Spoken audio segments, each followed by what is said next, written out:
Praise the Lord. जय मसीह की। परमेश्वर पिता का धन्यवाद करता हूँ कि जीवित परमेश्वर ने एक और अनुग्रह दिया ताकि उसने मुझे सुबह उठाया और परमेश्वर के वचन मेरे पास आए कि मैं परमेश्वर के वचन के जरिए आपसे बातें करूं। भाई और बहनों और मित्रों, पिछले दिनों में मैंने बात किया कि किस तरह से शैतान अपना स्वरूप बदलने का शक्ति रखते थे। किस तरह से वो शैतान जब पृथ्वी पर आए थे वो पूरा टीम के साथ यानी पूरा सेना के साथ आए थे और किस तरह से उन्होंने मनुष्य की पुत्रियों के साथ जिसको चाहा उसके साथ शादी ब्याह कर लिया।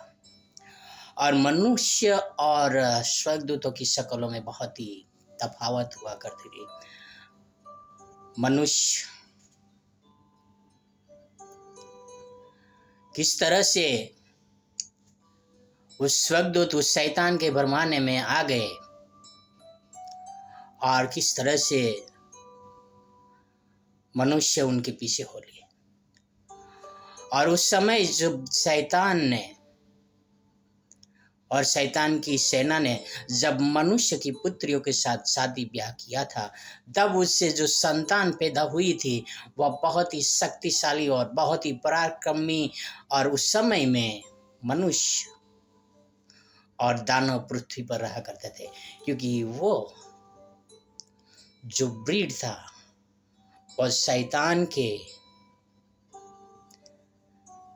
और मनुष्य के बीच के उत्पत्ति थी।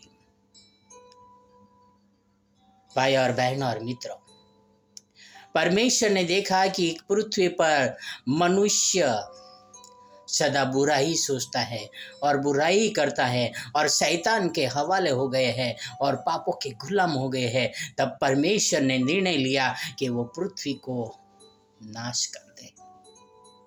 और परमेश्वर ने उस समय पृथ्वी को नाश कर दिया। और किस तरह से जल प्रलय के द्वारा उत्पत्ति 6 में 5 से लेकर 7 तक में लिखा है, यहोवा ने देखा कि मनुष्य की बुराई पृथ्वी पर बढ़ गई है और उनके मन के विचार में जो कुछ उत्पन्न होता है वे निरंतर बुराई होता है। यहोवा पृथ्वी पर मनुष्य को बनाने से पछताया और वह मन में अति खेदित हुआ। तब यहोवा ने कहा, मैं मनुष्य को जिसकी मैंने सृष्टि की है पृथ्वी के ऊपर से मिटा दूंगा।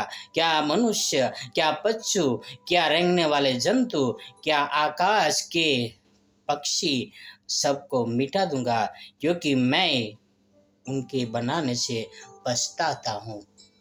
भाई और बहनों और मित्रों, किस तरह से परमेश्वर ने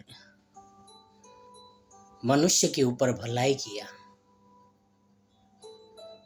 और मनुष्य हमेशा वही बुरा करता रहा जो शैतान उसके दिमाग में डालता रहा।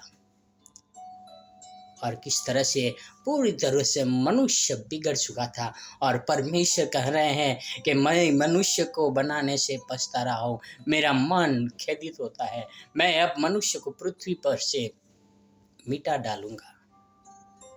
भाई और बहनों मित्रों, परमेश्वर ने उस समय 1 वर्ष नहीं, 2 वर्ष नहीं, पूरे 1600 साल तक मनुष्य की बुराई देखते रहे। और उस समय आपस में दानव, दैत्य और मनुष्य लड़ते भिड़ते रहे और शादी ब्याह करते रहे, खाना खाते रहे, एंजॉय करते रहे। और प्रभु परमेश्वर ने जल प्रलय किया और उस समय नूह के परिवार को बचा लिया। भाई और बहनों और मित्रों, वह नूह का परिवार जो जिस जहाज में नूह बचाया गया था, आज भी वो जहाज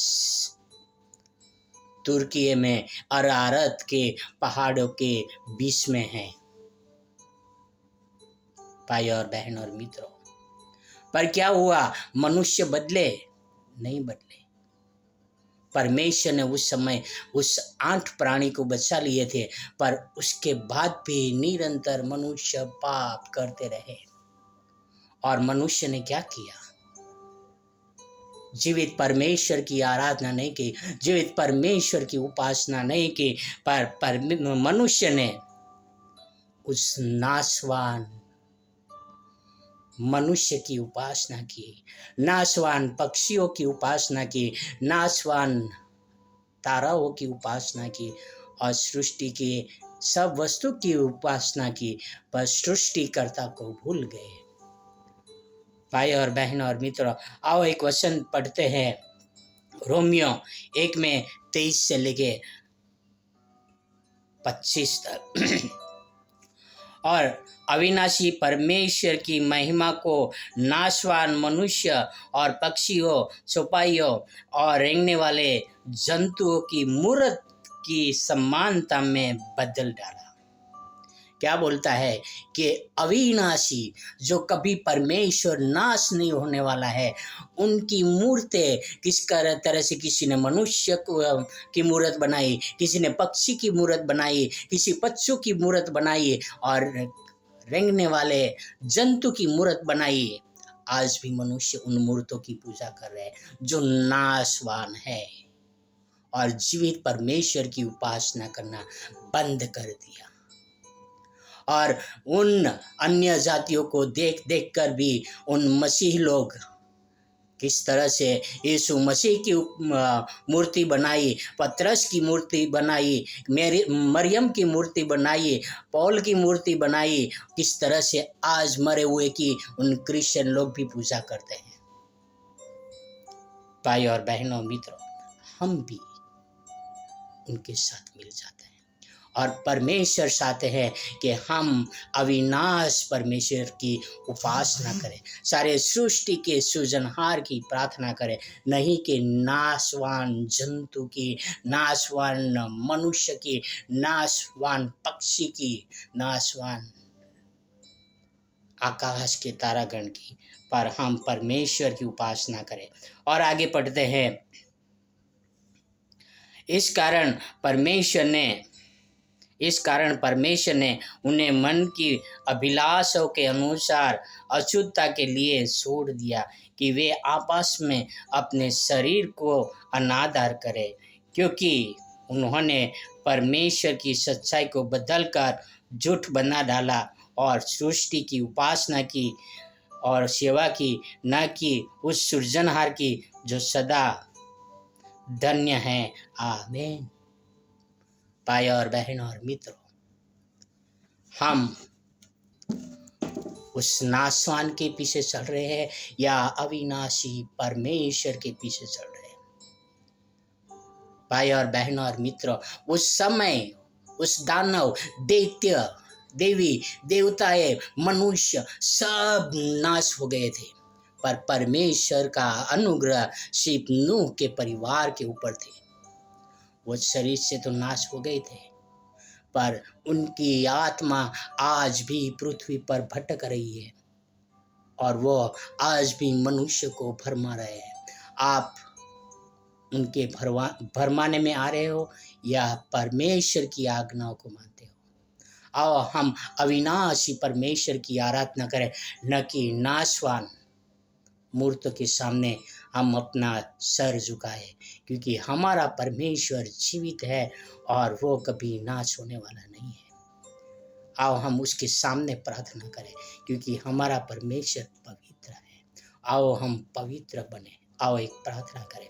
हे हमारे जीवित परमेश्वर पिता, स्वर्ग और पृथ्वी के अधिकारी, राजाओं के राजा, हम तो पापी और नादान मनुष्य थे। हमारे पूर्वजों ने जो किया था उसके अनुसार हम कर रहे थे, पर आपके वचन ने हमें बताया पिता कि हम नाशवान मनुष्य की, पक्षियों की, आकाश के गणों की, पक्षी की उपासना, पेड़ों की उपासना न करें, पर आप जीवित परमेश्वर की प्रार्थना करें जो सदा अविनाश है, सदा हमारे बीच में रहने वाले।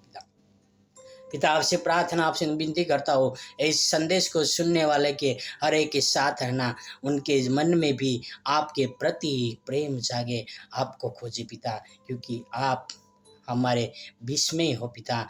आप मरे हुए नहीं हैं, आप जिंदा खुदा हो पिता। धन्यवाद पिता परमेश्वर आपके प्रेम के लिए पिता। यह सारी प्रार्थना हमारे उद्धार करता प्रभु के प्रभु, राजाओं के राजा यीशु मसीह के नाम से करता हूँ। आमीन, आमीन, आमीन। God bless you. Have a wonderful